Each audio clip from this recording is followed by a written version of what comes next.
I think about the top trends and how they'll evolve for the future, I look at what's going on in business now and today and what's emerging over time in business. First of all, if you look at what's going on now, all of the things companies are experiencing around cybersecurity and just protecting themselves and thinking how to do that. Actually, IO psychologists are getting more and more involved in the work of the Chief Information Security Officer. Korn Ferry's been doing work on that. Richard Klomoski is a thought leader on that. And they're doing work thinking about the role, the design of the role. In fact, not just as a technical expert, but how do they infuse that across the organization?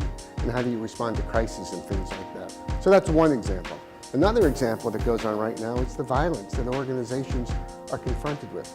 Ben Baran, one of the IO psychologists, has been looking at active shooter response. Other people like Ed Salas have been looking at how the companies begin to prepare even in the eye of a hurricane like we have it, before, during, after. What's the role of leader and the leadership in terms of the company? So those are things now where IO psychologists are going to be right in the front of it.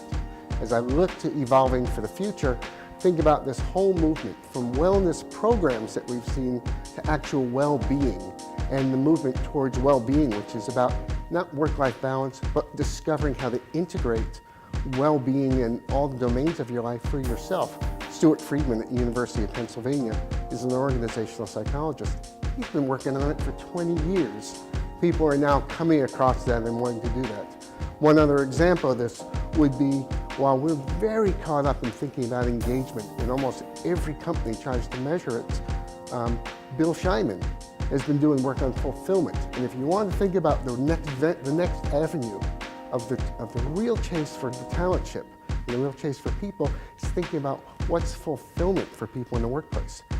Every good leader knows that if you can help someone feel fulfilled in their work, you've got an employee for life. Or wherever they go, they're going to speak in volumes about that leader. Scheinman's at the cutting edge of thinking about how talent departments might look at millennials, the next level, in terms of what does it take to really have people feel fulfilled in the work they do.